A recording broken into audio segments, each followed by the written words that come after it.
Hi, everyone. My name is Basil Siokos, and I'm the Director of Programming for Doc NYC. I'm very happy to welcome Director Barry Avrich, who joins us from Toronto to discuss his intriguing art world scandal documentary, Made You Look, a true story about fake art. Welcome, Barry. Thanks so much for joining us. Thank you for including the movie. I'm excited. Absolutely. Among your many previous films is another film about the art world, Blurred Lines, from a few years back. Did that project directly lead to this one? If not, what motivated you to revisit the really crazy world of art? Well, I think like everybody, we love art, but we really never understand what's behind the curtain, how it works. The art world really does not want the unwashed and the uneducated and those that can't write a massive check. You're not going to gain entry that quickly. So Blurred Lines was the perfect 101 that introduced me to the art world, got me the key people, and then kept my appetite so intrigued and not yet satiated. So when I read about the Knoedler scandal and Vanity Fair, and my friend Jay Hennick, who's a collector, told me about it, I was completely hooked, because this is the ultimate catch me if you can story with a casting out of Hollywood. Now, Basil, I realize that my lights have just gone on. Oh, no worries. Okay, sorry. All right, we'll keep going. Yes, absolutely. I imagine, though, with this story, that it would be really easy for a filmmaker or the audience, for that matter, to approach it with a kind of schadenfreude. You have this, people that are in a privileged position that kind of get suckered in one way or another, right? But you take a really even-handed approach, and I imagine this helped convince your subjects to participate. Can you talk a little bit about the various players and how you sort of got them to talk to you? Obviously, the main person, Anne Friedman, is the big get here, but can you talk a little bit about how you pitched the project to the folks that you wanted in it? The cast of characters in the film are so interesting that unless I had access to them and got them to tell their side of the story, to me, the film doesn't work if you don't have that.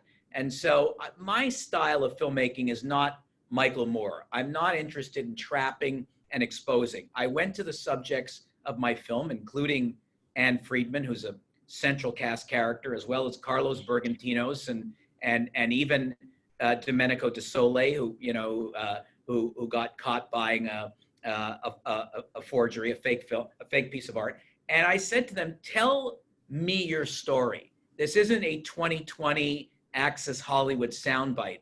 I'm going to give you, pardon the expression, the canvas in which to tell your story. I'm not going to give you final cut. You're not going to have approval of what we use and what we don't use. But ultimately, I'm giving you the runway to tell us, how this went down in your own life. And again, 50 documentaries in, they trust me. They know my films have always given the audience the opportunity to decide. I mean, when we were shooting, Anne Friedman, one day my crew would think she's guilty. One day they did not. And even after the film's been released at various film festivals, and we'll have a larger release soon in the rest of the world, I still get hundreds of emails from people that debate the topic.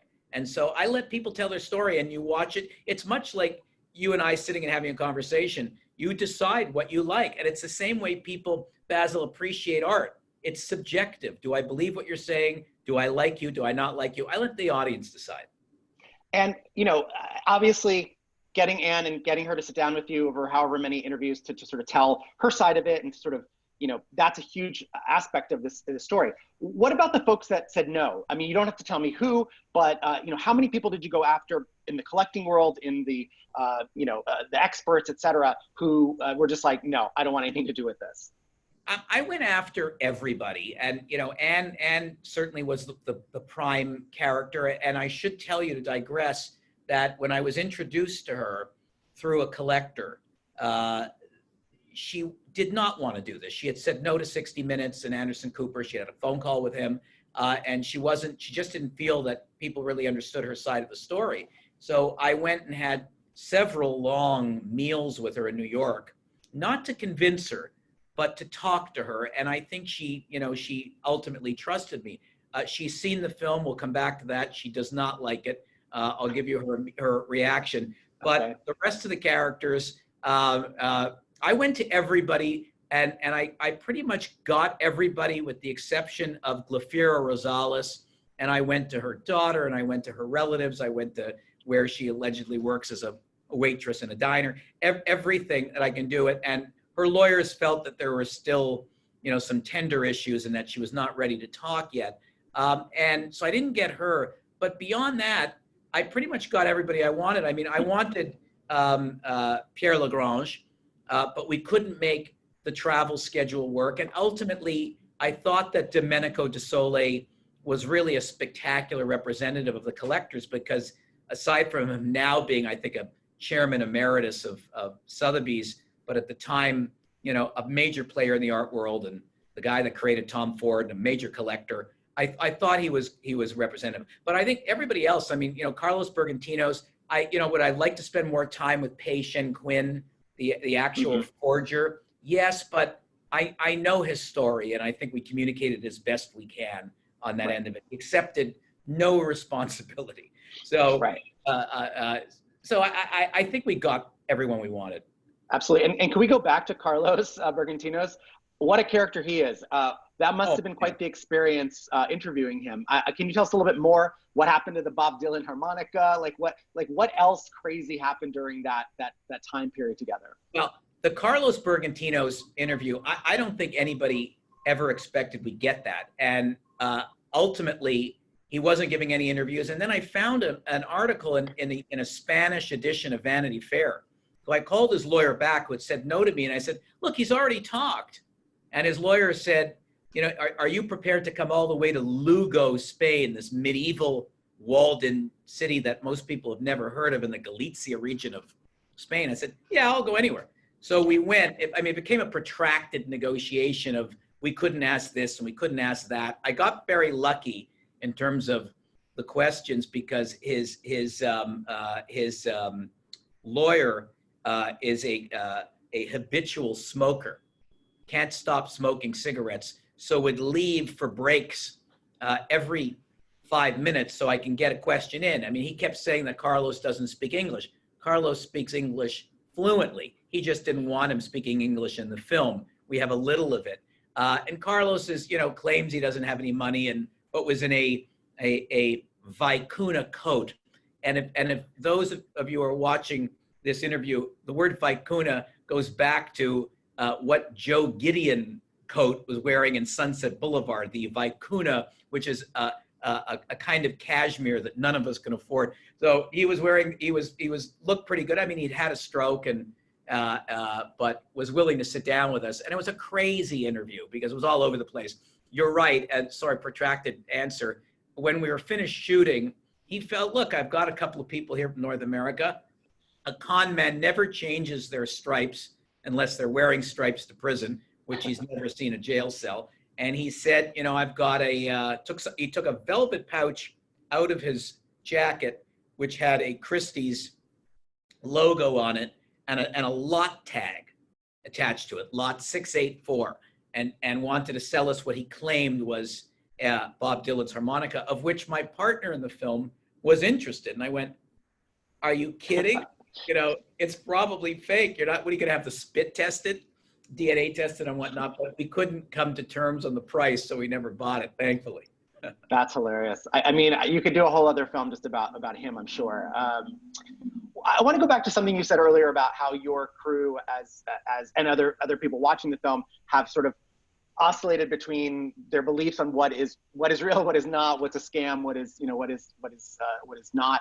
I'm wondering about sort of your process in structuring the film and and managing the different reveals that are in the story, because there's a lot going on in this story. And I think that part of the reason why as I'm watching, and many other people I'm sure, are sort of jumping back and forth to she knew it, she didn't know it, she was a patsy versus she was an accomplice, is part of how you decided to tell the story and weave in those elements. Can you talk about that process, the structuring and the editing? It probably was the most complicated film from an editing perspective I've ever done, in, again, close to 50 films, because generally, you always think, like any film, 3 acts, a huge climax in the middle and then some kind of denouement. But you're right, the pacing was critical. At what point do you reveal that Pei Shen is involved? At what point do you reveal that the house of cards is tumbling? At what point do you let the audience in? Very complicated. And we spent more time than I've ever spent, and I generally do a giant wall of index cards of the flow of the entire film. And generally I sit down with an editor, we do the wall, and then I leave them alone till we come back in. My editor, Tiffany, was spectacular in this because she was accessible, open to moving things around. We kept moving pieces around to get the right pacing for the aha moment. Very tricky, and it still tortures me when I think about it in terms of should have moved this act? At what point do you let the audience in? Obviously, off the top of the film, there's a scandal, but when do you realize the scope of the fraud? It's so big, which also I wanted to be respectful to those that think, all right, instantly, Anne Friedman, had to know. Look how many paintings there were. I mean, look, it's outrageous, no provenance, but it happened over 10 years, and it wasn't, 60 paintings and one truck being backed up or a van. It happened slowly. The con artists, Glafira Rosales and Carlos Bergantinos, were so brilliant in how they seeded her and baited her. The question is, did she know? Did she not know? I've always said there's so much blame to go around in this film. Yes, Carlos Bergantinos, who knew? Glafira, who knew? Pei Shen Quinn, the forger, who eventually realized that his stuff was being, what they were doing with it, obviously, on that end of it. And Anne Friedman, who should have known and been suspicious at some point on the way in. So, and even the collectors getting, buying paintings for good prices. That does happen. There are dealers today that are, especially during COVID, that are selling pieces of art at distressed prices. I get offered it constantly on that end of it. So, it's something that people will continue, Basil, to vacillate on who should have known what. It's easy to paint Anne Friedman with the scarlet letter on that end of it. And many people who saw the film felt that she should be in prison, that she was definitely part of the cast of characters. I don't think she's not 100% exonerated because she was part of a scandal. Is she 100% the victim? No, but definitely, got taken in. There's no question. Right. And so I guess I've been saving the sort of like big question for your update, which is what she thought of the film, because the last time we talked about this film, she hadn't seen it. And so I'm just curious, what are the circumstances that she saw it, and were you there? And what is the conversation that you've had with her? Look, I wanted to, I give you the long answer and the short answer. I wanted to show her the film. I mean, we had our premiere at the Hot Docs Film Festival in Toronto. The plan was for her to be there. I had told her the whole way through, she had no final cut or approval of anything. But I said to her that, there's going to be a lot in the film you're not going to like. Anne could kill you with 1,000 death by paper cuts of articles that she sends you to support her arguments and how much other fraud is going on in the world and whatnot. Tons of it. I've got stacks of it I can show you on that end of it. She's like that ant that sends you, articles that she clips all the time. But I kept warning her along the way that, there are going to be people in the film that you don't like, that you don't agree with, facts that you think are inaccurate because she can kill you with stats and whatnot. So I warned her. And I said, why don't you come to Toronto and you can watch the film the night before or an hour before or whatever. So if you feel you don't want to be there with the audience. Then COVID hit. And she wanted me to send her the film. And I just was not comfortable doing that because I didn't want links out in the world. Plus, I knew that when Anne saw it, if she has it to study it, she would send me a thesis of 700 pages of what she felt were inaccurate. So she bought a ticket for, I believe, the Nantucket Film Festival, and she watched it. And she left me a voicemail that was like, I just saw the film. Whoa boy, oh boy. And then the phone went dead. She felt ultimately, and then she sent me another message saying that she felt, she said, boy, it's really edited. And by that, she meant that it's edited and that, and I, I'd actually sent her a note back saying, Anne, I interviewed you for 40 hours. I wasn't doing the Battleship Potemkin here or something over 6 nights. So Right. it could be edited. So, and to others, she really felt that, the film was somewhat exploitative of her and really, but I have to tell you, Basil, I've said to her from day one, if you're looking for this film to be a vindication of you, it will not happen. But your entire side of the story will be in this film versus any other news clip where you might have been included in the past, or some horrible talking heads thing, that you will really get the essence of what went on and let the audience decide. So would you prefer a shorter version of that? No, that works perfectly. I mean, and again, like, not that I expect that she will watch this, but like, I still don't know how I feel about Anne. Like, I still feel like she probably knew something, but either convinced herself or let herself be convinced that things were on the up and up. So, I don't think it's a takedown, certainly. It's not a takedown, and at the same time, it's not, the headline isn't even, Barry Avrich gives her the benefit of the doubt Right. on that end of it. I pointed a camera at her, and she tells her story. Those that want to believe her, believe her. On a personal note, on that end of it, I like her. I mean, you can't go to her gallery, which she still has in New York and runs, without her immersing you in the art world and trying to sell you something.